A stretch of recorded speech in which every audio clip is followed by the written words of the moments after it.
просто силы. Там я подпитываюсь energy of city, окей? Я просто выхожу и такая... О, кстати, знаешь, что можно сделать на моем балконе? Смотри. Ты выходишь, и тебя что-то беспокоит очень сильно. Может быть, очень перевозбужденно радостное настроение. Может быть, не знаю, ты болеешь какой-то смертельной болезнью, ты вчера об этом узнал. Неважно. Или ты обкакался в лифте. Ты выходишь и все спускаешь в город и кричишь: «У меня сифилис!» И всем похуй. Или ты кричишь: «Я люблю тебя, Москва!» И всем похуй. Ты можешь даже это сделать в микрофон, потому что он не работает, да? И кричать: «Сдохните, люди!» Всем похуй, смотри. Город нам ничего не отвечает, потому что город впитывает себя. Получается, ты посылаешь ему аффирмацию, а потом она в течение дня тебе возвращается. Вот это мое рабочее место. Мое рабочее место есть. Здесь я веду уроки, и здесь же, вот прямо насиженный мой стульчик, я вот сюда вот так сажусь, чтобы мне было видно всю мою замечательную квартиру. Беру в руки укулеле, просто сижу, и вот впитав что-то из города или отдав что-то ему, я восполняюсь, я чувствую струю творчества во мне, которое начинает бить ключом. И начинается творчество, вот прямо вот на этом моменте. Я просто оно идет как-нибудь само собой, или оно не идет само собой. И бывает, что это о чем-то насущном. У меня есть, знаешь, какая песня? Сейчас. О! Этот день настал, и он такой же, как и вчера. Я сижу на стульчике с самого утра. За окном белым-бело и сыпет снежок. Неохота мне туда битья.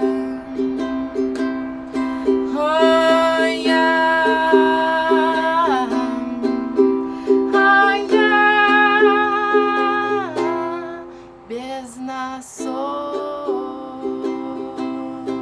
без носок,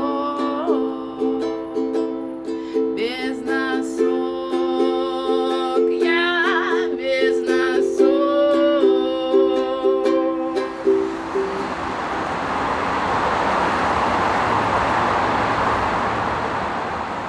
А теперь давай отпустим ракету и придем в АМ. Смотри.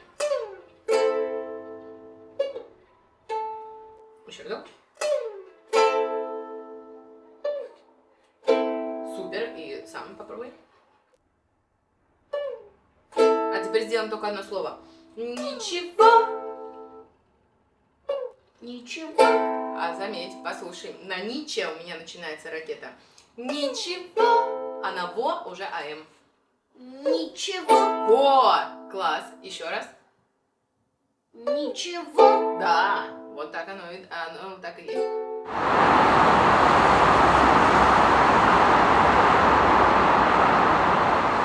Короче, Шнитки — это ебучее место. У нас сначала идет консерватория, потом Гнесинка, потом Шнитки. Вот. Но в консерватории нету домры, по крайней мере, не было, когда я поступала, не знаю, как сейчас.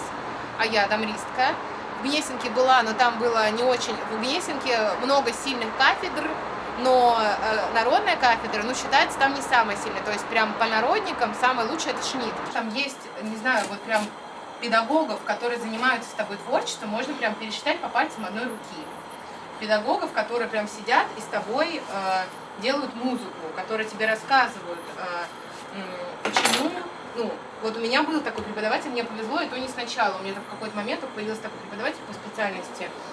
Еще по дирижированию у меня была такая преподавательница. Все остальные чуваки были вот такие, типа, просто надо вот сделать вот так, потому что это вот так. Почему? Объясните мне, почему. И вот я сейчас стараюсь в своем преподавании всегда детям больше их именно учить их мыслить, да, почему вот я вот здесь должна сыграть тихо, а почему тут вот я должна сыграть громко, а почему вот здесь мне нужно там вот какой-то прием сделать, а почему именно здесь. И там с тобой об этом разговаривают, вот единицы, вот 2 из 28, которые у меня были, вот 2, которые со мной это обсуждали, что типа почувствуй здесь, а вот здесь, наверное, хотел вот это передать, а вот это, а сыграй как чувствуешь, а вот как тебе здесь хочется, и вот это правда творчество, что типа, это знаешь как, у меня есть картина, которую мне подарила моя подруга-художница, и она рисовала ее в тот момент, когда она училась у еще одного друга художника, вот, который тоже меня когда-то учил тоже рисовать. Это какая-то ученическая картина. Она мне ее подарила на день рождения, типа, ну, прикольно, класс. И вот видишь, вот эти вот всякие штуки, подтеки, всякая такая хуйня.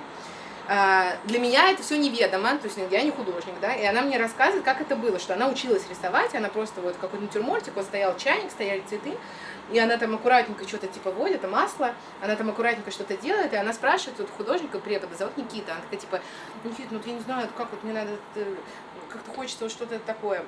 И он такой, да просто берешь, и он просто такой, просто краску, ну как почувствуешь, и вот тут что-нибудь, и вот тут как-нибудь. И начинает ей вот так вот, прям вот это все показывать. Она мне рассказала эту историю, что, ну, как бы, это вот это про творчество, когда тебя учат, как почувствуешь, так ты и сделай. А чтобы делать, как почувствуешь, вкусно, надо знать базу, вот эту скучную, тупорылую, когда тебе говорят, что тут надо сделать так. Но потом, блядь, расскажи, почему тут надо так сделать. И потом, когда я уже буду сама свое творить, я буду понимать, что... Например, вот когда я чувствую, у меня идет класс, вот я сейчас рассказала, вот я села и на эмоциях трехминутную песню охуенную по форме сделала. А бывает, я на эмоциях делаю 4 строчки, а потом, чтобы сделать из этого что-то вкусное, я должна свои знания применить. Не только чувства, но еще и знания. А знания дали вон там. Ночь в квартире пустой, ковбой, отстой, постой. Вот это гармонический минор, друзья, дамы и господа. Минор делится на 3, у минора есть 3 сестры. Минор — это фамилия, у них там 3 сестренки, красотки, невероятные. Первая была Нормис, она очень скучная. Хорошо училась, слушала маму. Была нормальная девочка, короче. Вот. Значит, вторая, ну, не знаю, что там, но почему-то в ней текла восточная кровь, да. Возможно, они были не родные, да. Ну, в общем, восточная она такая немножечко, черноволосая. И любила танцевать, моя повышенная. И она все время такая очень нескучная. Типа ее любимец от синий, а вот с восточной всеми волос какой цвет ассоциируется. У меня вот как раз синий. Да. Она любила есть хурму. Золотой такой. И золотой пить гранатовый такой, сок. именно золотом каким-то. И умела делать пахлаву своими руками. И еще вышивать. Все запомнили. И вот она и туда, и обратно всегда у нее все, вот это с ней, это ее особенность, изюминка. То есть, если первая была Нормис, это такая, ну, не знаю. Жгучая женщина. Жгучая, да, абсолютно. И третья сестренка, но она вообще крейзи была, конечно. Вот она летушка, потому что отлетевшая на бошку просто полная, потому что у нее и 6-я, и 7-я плюс. И вверх, когда она звучала вверх, она звучала как мажор, не поверите. Такая типа, ха-ха, веселая. У нее было биполярное расстройство. Потому что когда она восходила наверх, она была очень веселая. Но каждый раз, когда она возвращалась обратно, она скатывалась в депрессию. И это очень важно запомнить, потому что мы сейчас, когда будем делать всякие упражнения, вот это все, это мелодический минор. До, соль, ля, ми. Отлично. А теперь попробуй тянуть. Вот если взять среднестатистического взрослого человека, как он слушает музыку? Вот типа, прикольно, классная песенка. А почему она классная? А что именно в этой музыке цепляет? Вот подумать самому, а потом еще принести эту музыку, показать, ну, условно, это будет какая-нибудь классика, а может быть какая-нибудь попсовая песня. Принести ребенку, включить ему и спросить, тебе нравится или нет. Тот скажет, да, а почему тебе нравится? Он скажет, нет, а почему тебе не нравится? И очень многие люди взрослые офигевают от таких вопросов. Почему тебе нравится эта песня? Она классная. Почему она классная? Она ритмичная. А почему она ритмичная? Что там происходит такое ритмичное? Ну и вот ты копаешь.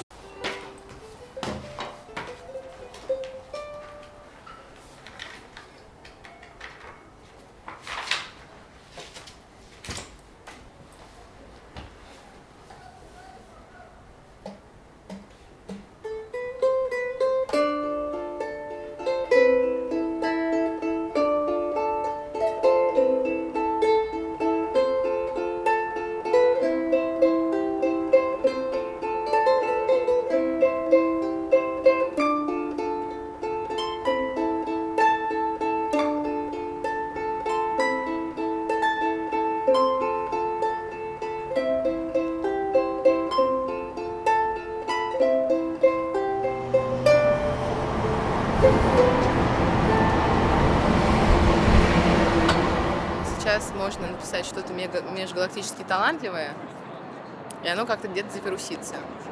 И то есть и мало, недостаточно написать что-то межгалактически талантливое, должно быть межгалактически талантливое, еще талантливо, под это должен быть записан какой-то рилсик, это как-то нужно куда-то завирусить, чтобы, то есть у тебя там должна быть какая-то такая строчка, типа «А можно я с тобой?» Или это должен быть какой-то прекрасный хук, как, например, «Ты любишь меня?» Конечно! Какие вопросы? Никто не знает.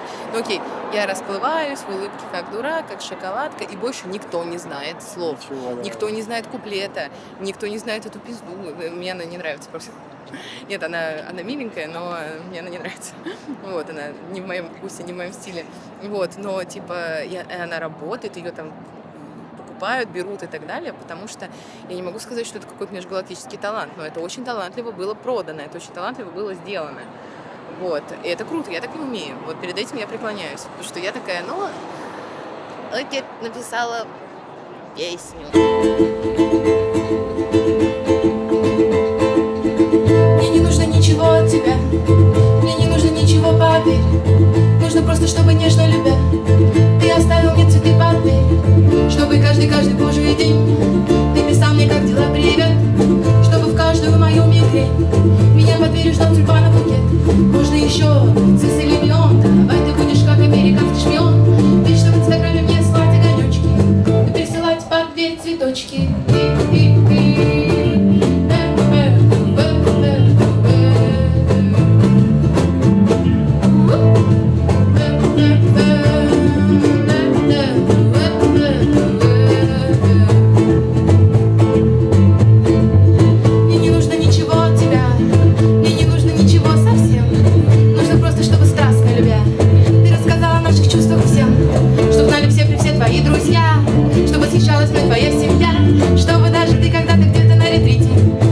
В твоей орбите.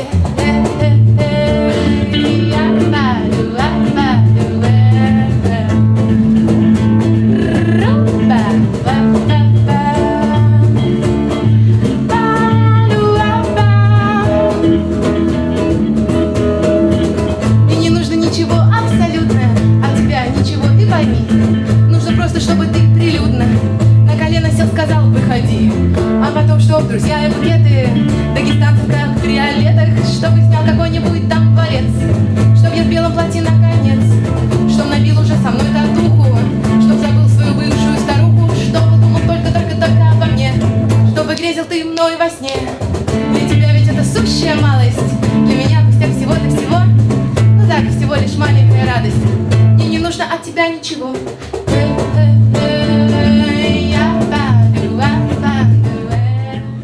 Эмоции других, всей команды должны выражать приблизительно это.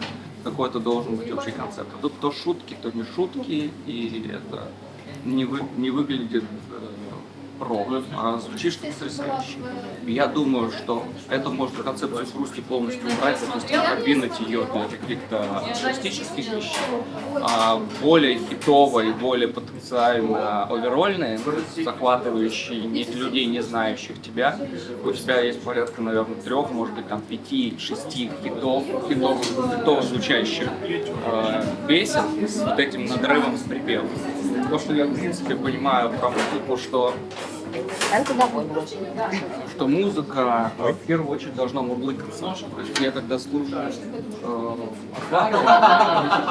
слова на самом деле, я слушаю то, что на русском языке. Но когда ты слушаешь Боуи, ты слушаешь Боуи или Линкин Парк, тебе не важно, о чем ты понимаешь по интонации. И вот здесь можно отобрать только такие песни, которые звучат каким-то звучащим. Есть интерактив, можно проораться, и зрители получат какую-то тебя будут приходить люди, что проораться. Видишь девчонку, я не знаю, ты знаешь или нет, где им это понравится. Там, они заржали сразу, пошел нахуй, там, меня, свои фанаты, может быть. Вот такой вот концерт, да? Пожалуйста, это мой вайб. Охуенно, Твоя аудитория, понимаешь? Мужики пидоры. Да, вот, можно сделать такой, например, концерт. Следующий концерт так назовем. Можно делать такой концерт, убирать лишнее, оставлять это, и чтобы люди просто проорывались. И ты проорываешься. Но мне кажется, что если ты не Да, конечно. начнешь концепт, ты не просто потеряешь время, может работа получиться.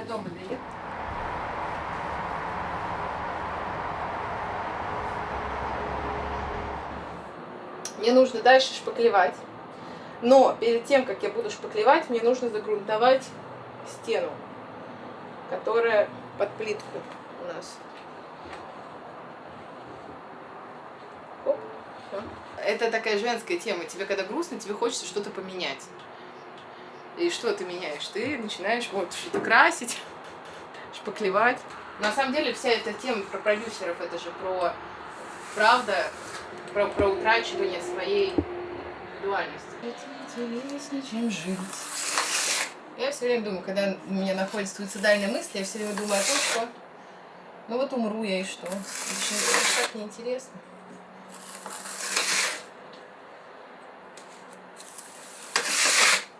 Шикарно. Очень красиво. У нас еще мало шпаклевки, но я думаю, как это все пригодится. Мне кажется, знаешь, что будет прикольно? Будет прикольно, если часть стены будет отшпаклевана, часть стены будет видно, что это вот, что это из бревен состоит. Как будто бы это приколдась прям.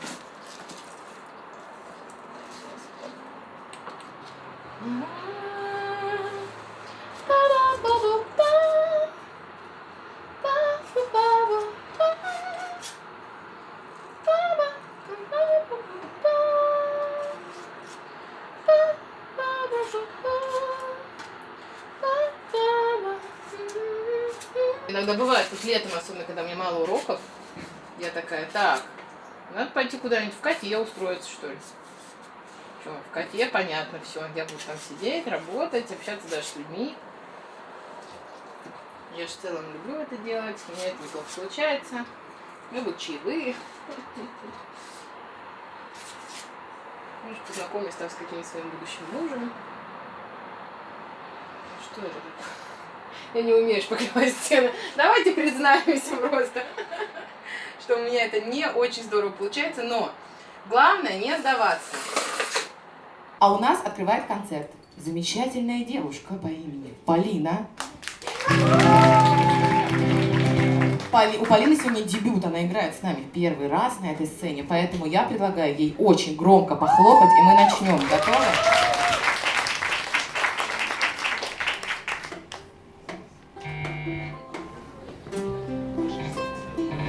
Еще разочек. 4. И пойду гулять по улице Тверской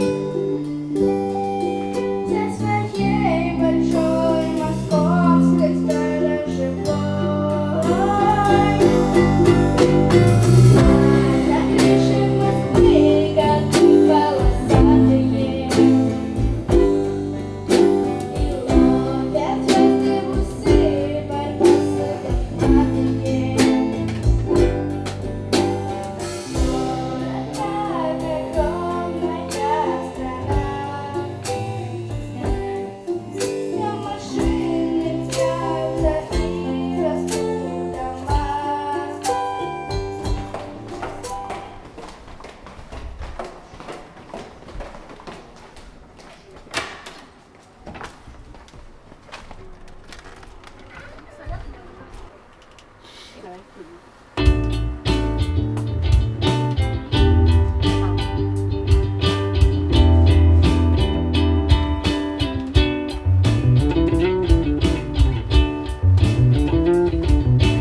Сделай общий погромче, Алиса. Мастер погромче. Общую. На ручку. Чуть-чуть. Давай сразу еще разок. Еще разок сразу, ладно? Барабаны ей добавь, ей барабанов не слышно. Берем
пьяный хор там спел. Просто вот атонально? Типа народ Пойдёт? из зала поет. А давай, кстати. Народ из зала поприкольнее будет. Можно и так просто La послушать, как je vous, Это я поняла.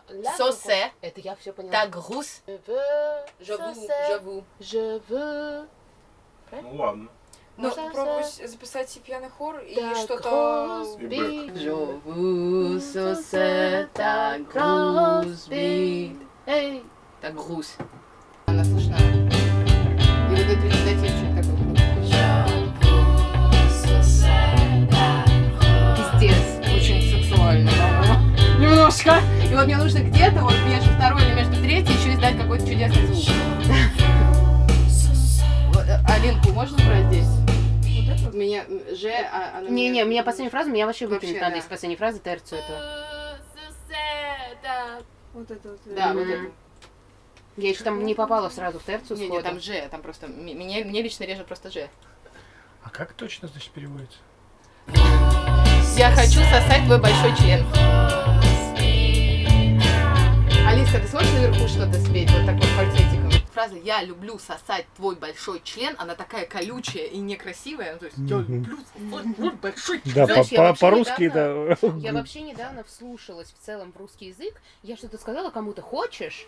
и поняла, что если ты скажешь «хочешь», вот это Хочешь? «хочешь», Ты это хочешь? реально какое-то просто такое некрасивое Да-да-да. слово. Я хочу сосать! Это Хочется. что?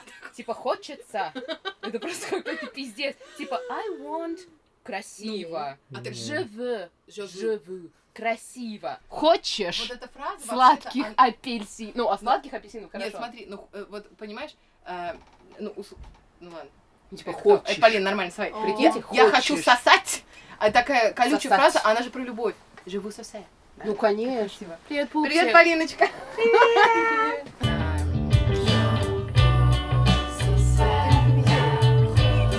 Красиво. Ой, так красиво. Ну, чуть-чуть, да, приглушить, но это очень красиво. Там магия такая должна быть, что вот все.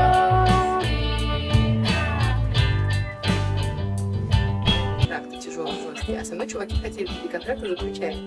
И вот мне тоже сказали, что я плохо стою, что мне нужно срочно худеть, что мне нужны кубики пресса, что мне нужно сделать сиськи, что мне нужно сделать губы, что мне нужно что-то там сделать. Но я когда начала слушать про то, что они пытаются, ну, и музыку, которую они хотели делать, просто мне не нравится. Короче, можно было пойти по этой дорожке, но тогда я его потеряла независимость. Ну, типа, Мне все кто-то ее толкает, то что... вот это все, ну, и всю твою индивидуальность, все, что в тебе было, мне сказали, все супер, но мы сейчас это причешем, а причесывают они по-своему, чтобы это продавалось. Им главное, чтобы оно продавалось. А я такое не могу, но я бы, не знаю, суициднулась, если бы я такое делала. Ну, как бы, что они Ну, ты хотели. понимаешь, у кого-то коммерческий склад больше. Потому что я понимаю, что если не нуждаешься в пропитании, поэтому если люди, кто занимается только музыкой, они достаточно тяжело им живется. Да, да. И поэтому... Ну, сядешь ты в оркестр, ну, за 50 тысяч. Дай бог, в лучшем случае. Это в лучшем случае. Да. Не будь у тебя ученики, там, по 2, в лучшем случае, тысячи. В лучшем случае. Еще думаю. Инструменты, ну, блядь, вокалисты все в основном, пианисты. Ты понятно, когда преподают укулеле, что тут это спрос есть. Ну да, я живу на А укулеле. флейту она что, не продает? Я живу на не укулеле, продает? на Домру я бы не жила, я не журналистка. Мне кажется, что Домра, ну что, сколько у меня было учеников? 2? 1? Ну, зато у тебя мелкая моторика развита. Ну, развито, но... Что не у всех гитаристов такая, как у домристов, скоростная пулеметная техника. Это правда, но... Там же нету легата, блядь, в абдомене, как в гитаре. Там тараани сыграешь, там така-така-така сюда, так протыкивать. Звук пинг, коротенький же. Ну, постоянно каждый. Ну, есть свои плюсы, но я имею в виду, что по своей специальности не найти учеников, не найти еды. Ну, то есть, правда, сесть в оркестр, и то надо пройти Тоже прослушивание. укулеле продаешь, что ли? А? Да. Но женщин не берут в оркестр, потому что все беременеют. Там первый вопрос, когда приходишь Сразу, в оркестр. Ну, ты приходишь в оркестр, тебя спрашивают, не беременна ли ты, не планируешь ли ты забеременеть, а замужем ли ты. Ну, понятно, если ты А, ну не понятно, замужем. все то, что все пойдут сейчас. Если ты не замужем, то значит ты вот сейчас выйдешь замуж за какого-нибудь балалайшника. Если ты замужем, понятно, ты сейчас вот родишь. Ну, грустный брак такой, грустный. Еще я знал такой, что муж басист и жена басист. Так у нас все в оркестрах, в училище, все в итоге дамблистки переженились на балалайшниках, и балалайшники переженились на дамблистках. И я думаю, а кто у них должен родиться гусляр? Какой Ну, один должен человек хотя бы деньги зарабатывать. вот да. Когда два на творчестве, это Понимаешь, опасно. они, да.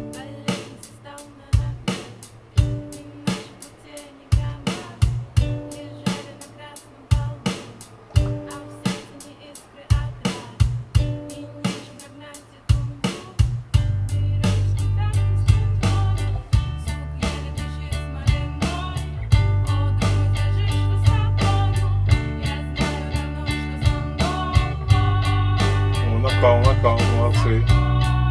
Точно, да? Вот, например, я когда жила со своим чуваком, за которого я теперь выплачиваю кредиты, ну, там о свободе вообще никакой речи не... Ну, он довольно деспотичный, ревнивый, и вот очень много внимания ему надо. И не дай бог, я там куда-то одна пойду. То есть мне надо рассказать, куда я пойду, где я буду, с кем я буду, во сколько я вернусь, не знаю, что я надену. А у него, когда агрессия застилала ему глаза, он был совершенно, ну, прям менялся в лице, менялся в такой стрёмный, короче. И он просто как так меня зажимает, типа, к стене, и такими безумными взглядом прям перед моим лицом, такой, типа, сейчас я тебя сейчас просто возьму, ножом зарежу, мне ничего за это не будет. Просто, я выкручусь. Как ты будешь, это твоя вопрос. Ты либо сейчас заткнешься, будешь делать то, что я говорю, либо ты, типа, будешь вот лежачий здесь. А я до этого такая сопротивлялась, уже настолько драчка прям была такая вот активная, мы там толкались, что-то там пинались, орали. И я такая, такая, у меня стеклянные тоже глаза становятся, такая, все хорошо. Он уходит, и типа уходит, он куда-то посмотрела, он уезжает, короче. И я, ну то есть это уже не похоже на легкое побиение. Песня-то это тоже, наверное, года 4, не, ну 3, хорошо.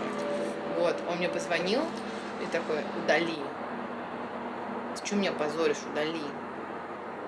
Я такая, блядь, Вов, нет, I'm sorry, я не буду ничего удалять. Он такой, ты, сука, удали, и начал прям давить, было такое. Ну, по-разному, короче, пробовал, и как-то, типа, по-доброму разговаривать, и вот так разговаривать. Я такая, почему я должна это удалить-то? Ну, типа, там нет твоих паспортных данных. Ну, окей, я называю твое имя, фамилию, отчество, ну, мало ли сколько у нас Владимир Владимирович Преображенских. И вот я уже платила, ну, наверное, лет 5 точно. А лет 5 точно. Сколько всего я себе не купила, наверное, из этих ебаных кредитов. Сколько количество отпусков я не съездила за этого.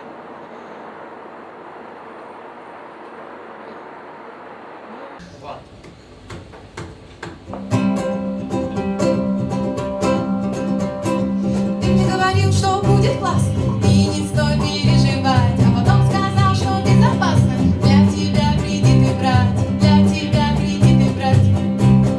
Первого кредита в пол-лимона не хватило Наполеону, второй размер кредита 300 кэссов не решил твои процессы, но третий малый аж 700 кусков оставил друг меня без носков, оставил друг меня без носков.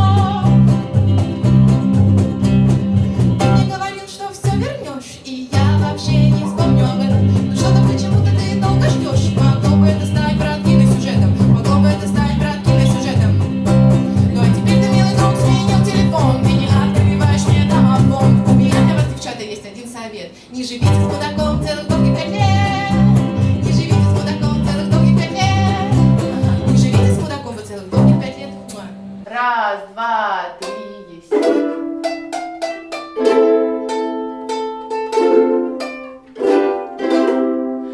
We wish you a Merry Christmas. We wish you a Merry Christmas. We wish you a Merry Christmas and a Happy New Year.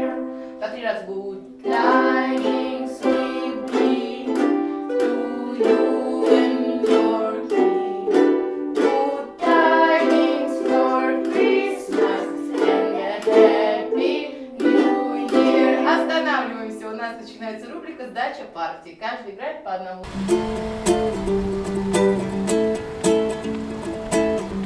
По дороге мчаться, одна за одной. Нам надо расстаться, но ты еще со мной. Ты напишешь, приезжай, но я не отвечу. Подожди и не серчай, ведь еще не вечер. Ведь еще не вечер.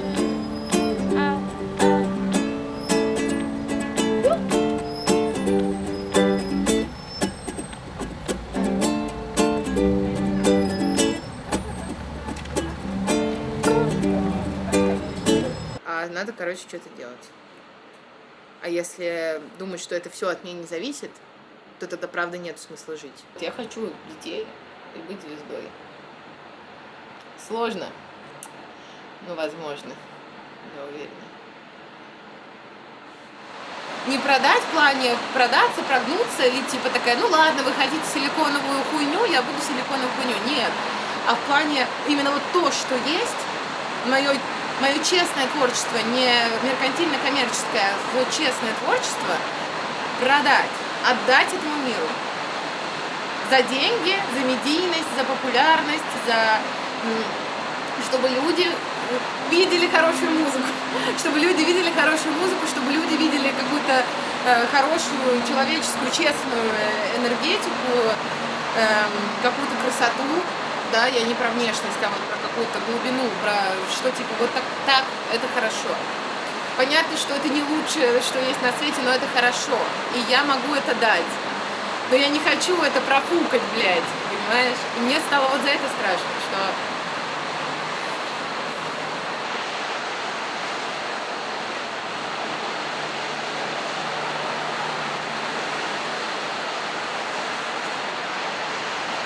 Нет, я не понимаю, как можно в такую погоду сидеть и вот типа, а чего я добилась в этой жизни? Как можно вот без этой мысли?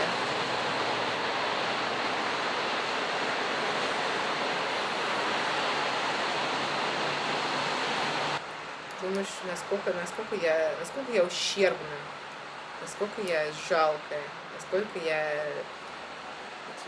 я что-то себе понавесила каких-то, как будто бы я какая-то такая, типа, а на самом деле, какая, блядь, типа, ну, в размерах, ну, короче, ты, блядь, хуйниксок. Ну, просто жалкая, ну, в плане, вот прям, у меня веселая жизнь, ты понял? И потом такая, блядь, я одна, господи, где все моя любовь, где она?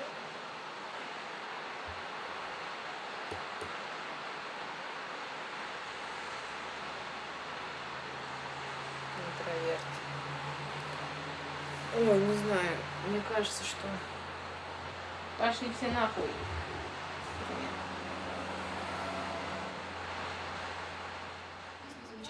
Потому что эта песня, теперь уже на этот раз, посвящена моей любимой матери, которая очень хочет выдать меня замуж. Давно пора. Не берут? Пока что не берут, но мы сегодня можем поработать над этим. Возможно, в этом зале существует мужчина, который может взять меня замуж. Закройте дверь.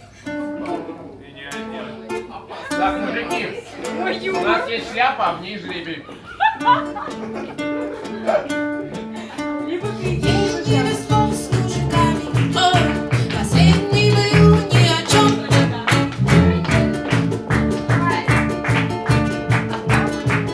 А мы сейчас еще раз начнем.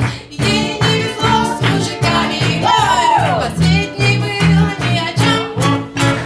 Она была постарше всех нас с вами, просто искала сильное плечо, ждала предложения руки и сердца, выбрала даже клевое кольцо, хотела греться где-то в теплой Греции, а он сказал: эй, что с лицом? Лицо попроще сделай.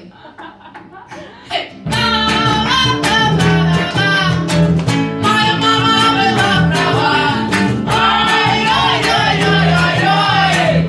Возвращайся домой. Лай-лай-лай-лай-лай.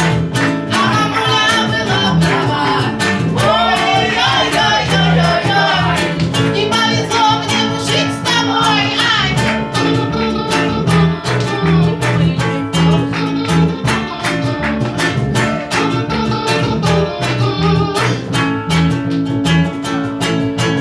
Дом переслал с мудаками, последний был даже очень крут. Осталось теперь расплатиться с долгами. Надеюсь, коллекторы ее не найдут. Хотела предложение руки и сердца и рассказала всем своим друзьям. Хотела в Грецию, Ниццу, Швецию, а он сказал: котеночек, разделим счет пополам. Окей. Моя мама была права. Ой-ой-ой-ой-ой-ой. Возвращайся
теплый прием.